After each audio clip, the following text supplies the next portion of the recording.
On this day in 1920, 100 years ago, activists, unionists, and communists, inspired by the Bolshevik Revolution, came together in Sydney to found the first Marxist-Leninist Communist Party in Australia. Founding members included Lance Sharkey from Orange, New South Wales, a union activist and organiser and long-time leader of the Communist Party. Christian Jolie Smith, a lawyer from Parkville, Melbourne, was the second woman to be admitted as a solicitor in New South Wales in 1924, notably working with tenants and striking workers, as well as helping to successfully challenge the Act outlawing the Communist Party. Jack Miles, a Scottish stonemason who emigrated to Brisbane in 1913, becoming a meat worker and stonemason, union activist and leader of the Communist Party.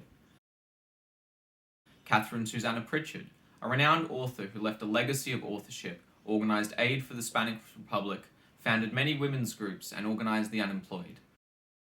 The Communist Party faced many battles from the time of its founding, with many of its members playing leading roles in Australia's history, fighting for workers' rights and justice. With the onset of the Great Depression of the 1930s, the Communist Party went to work founding and organising the unemployed workers' movement and the Workers' Defence Corps, with many victories won against evictions and subsistence work. In November 1938, with communist leadership, wharf labourers, members of the Waterside Workers' Federation of Australia, refused to load pig iron onto the steamship SS Dalfram headed for Japan. The dispute was famously named the Dalfram Dispute, in opposition to Japan's military expansion into China. The party also led the Australian Solidarity Campaign with the Republican struggle in Spain, organising aid and volunteers for the cause, when at the end of the decade, World War II was declared. With the Communist Party opposed to the war initially, the organisation was made illegal on the 15th of June 1940 until the 18th of December 1942. During illegality, the circumstances of the war changed, and the Communist Party mobilised around World War II and the anti-fascist cause. The Communist Party came out of illegality with a 400% increase in membership and, with that, the workers' struggle intensified. Communist candidate Fred Patterson won the seat of Bowen in the Queensland state election in 1944, and the longest strike in Australia's history kicked off, with the Pilbara strike in 1946. Starting on May Day, at least 800 Indigenous pastoral workers went on strike for the guarantee of equal wages to non-Aboriginal workers, and was led by 200 lawmen from 23 Aboriginal nations, with the strike ending successfully in August 1949. The communist-led and successful Queensland Railway strike of 1948 and the coal strike of 1949, which saw the Chifley Labor government use the army to break the strike, characterised the decade. The turbulent events of the 40s, however, did not end there. In 1949, the General Secretary of the Communist Party, Lance Sharkey, was jailed for sedition, serving 13 months jail, and, in the same year, the right-wing Menzies government was elected. With their newly formed Liberal Party declaring that socialism was the outstanding issue of the day, on the 23rd of June 1950, they introduced the Communist Party Dissolution Bill, declaring Communist Party members to be traitors. This gave discretionary power to the Governor-General to declare any person a communist, and bar them from working in public service, joining a union, or running for electoral office. The Act was challenged in the High Court successfully, with the Act being declared invalid on the 19th of March 1951.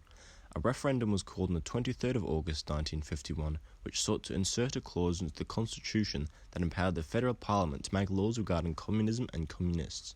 The Communist Party went into full swing, starting a no campaign against proposed constitutional changes.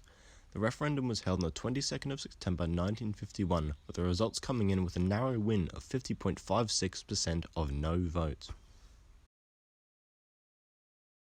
The referendum set the tone of the Communist Party through the 1950s, during the hysteria of the Cold War and the ever-looming threat of nuclear weapons being used.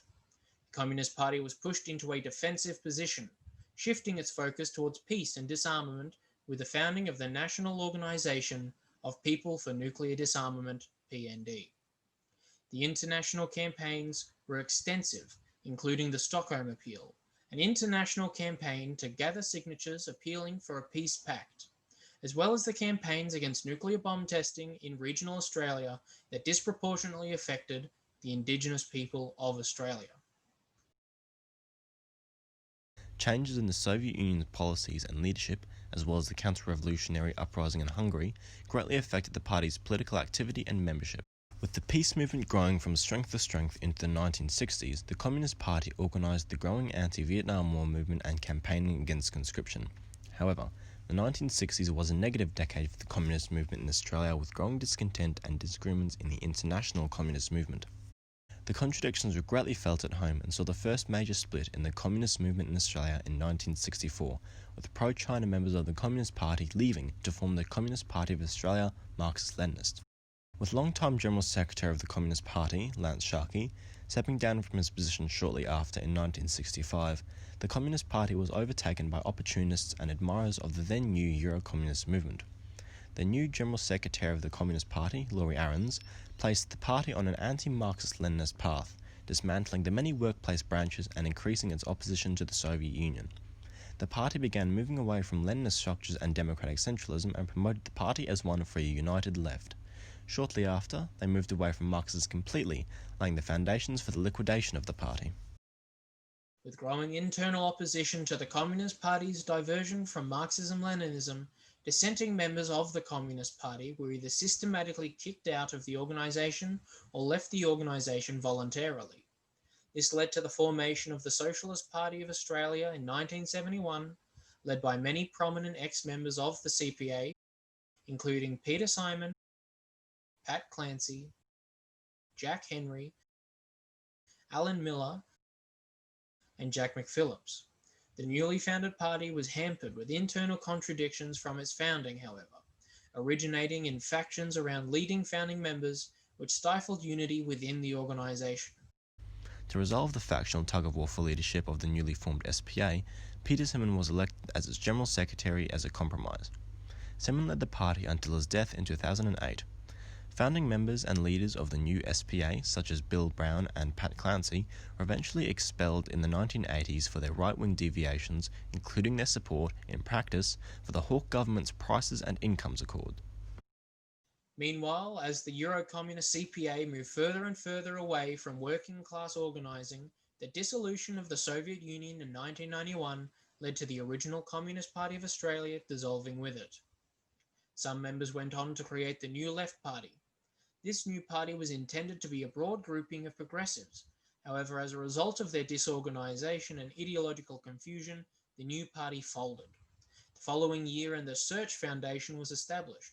The intention was to wind up the extensive assets of the Communist Party, which thousands of radicals had fundraised and dedicated their lives to, into a research organisation for social issues, effectively placing assets in the hands of Social Democrats and the ALP.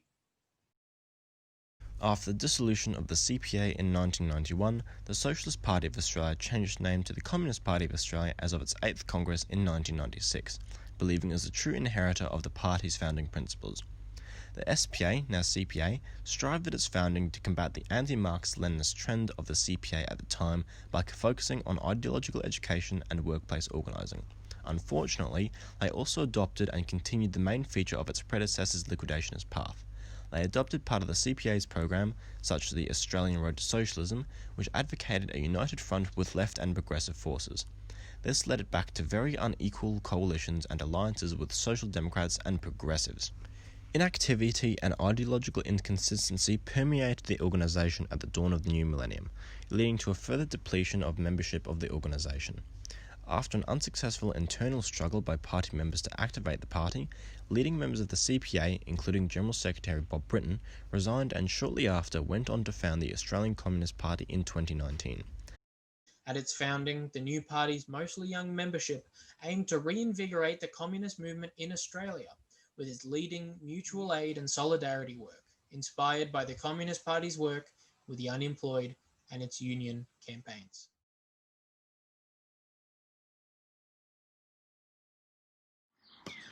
Comrades and friends, it's a great honour to acknowledge the centenary of the founding of the original Communist Party in Australia as a member of a thriving party based on the same inspiring vision held by those pioneering comrades. The ACP was established to carry forward the best traditions of militancy, activism, organisation and revolutionary struggle of the communist movement in Australia.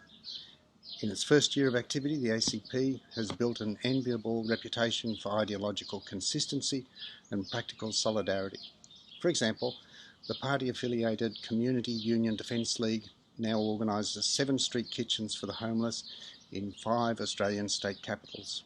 Comrades have organised water deliveries to neglected communities and, in general, stood shoulder to shoulder with the least privileged in a society scarred by inequality, exploitation, misogyny, oppression of the First Nations people, racism and other forms of discrimination.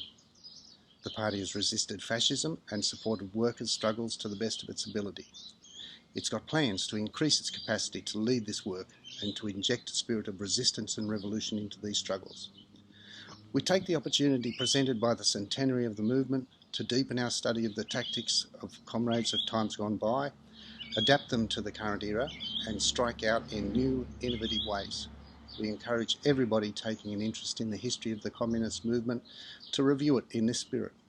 Times are tough, but members of the ACP remain convinced the best years of our struggle are ahead of us. It's our duty to organise for the inevitable triumph of the working people.